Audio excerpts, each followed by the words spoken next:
Well, we're back on the coast of Pembrokeshire, and today's challenge is to collect some rock samphire. Now, in one of Shakespeare's plays, King Lear, they talk about the hazards of picking rock samphire, because it's found on sea cliffs, and it's all very well at the beginning of the season collecting at the lower levels, but as the season progresses, we find ourselves getting higher and higher, and that's where I've got to now.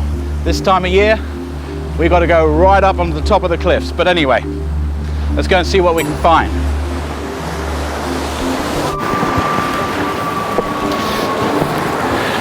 So this is the fun of the old rock samphire, climbing on the cliff edge. Key is good handholds, good solid piece of stone that's not loose. You get some stone that can break away, and of course that's a very risky thing. One false move up here, you're down on the ground there. It's a long way, hard stone. We're looking at a broken back if you're lucky. Well, a little bit of a tricky spot, but I've found a lovely example of rock samphire. This incredible aromatic herb, cooked with the sea bass, brings in a whole load of flavour. Our ancestors must have loved this stuff. That's why it's talked about in Shakespeare. They talk about the hazards of picking the rock samphire for obvious reasons. But most importantly, the reason is that as we pick it through the season, it gets scarcer and scarcer, and we find ourselves getting higher and higher up on the cliffs looking for good spots. But they're treasured spots.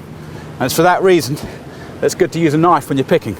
And you just chop it delicately away off the root, leaving the root in place on that rock. And that plant will be there for years to come. We don't need much, that should be good.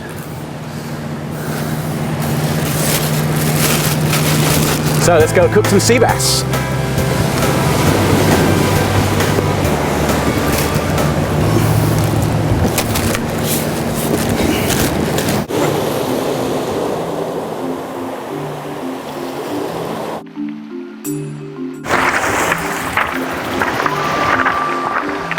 Well, we've come down the coast now, and we're looking for some shingly shore where we're going to find some sea beet. It grows just above the tide line. Only problem is getting there. Woo!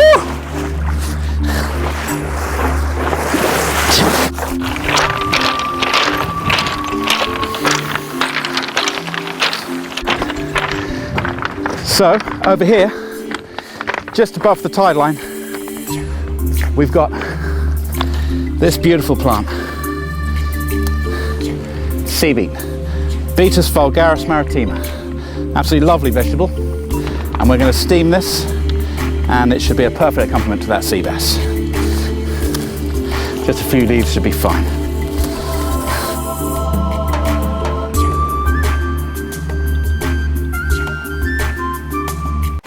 Well, we've got ourselves a nice sheltered spot here, just up the way. I reckon we can get a little fire going, get cooking. Get this pan on. So we got ourselves this beautiful bit of fish.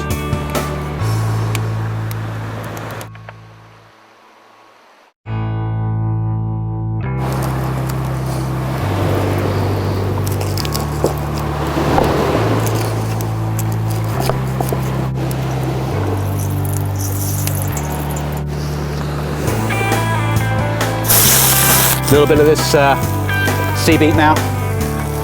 Just crack off the longer stalks.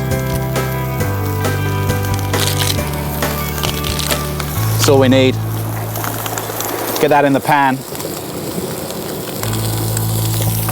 Here's our beautiful bits of rock samphire. Absolutely lovely raw, but cooked up with that sea bass. Get it slightly crispy. Takes a whole new set of flavours.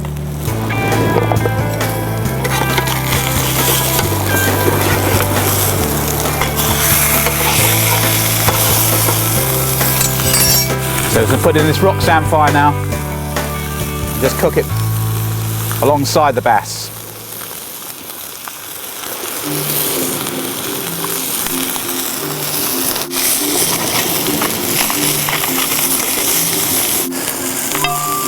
Okay, time to serve up some of this bass.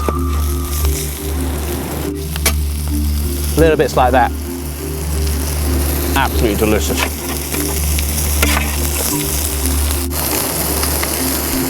A few leaves of the old sea beet.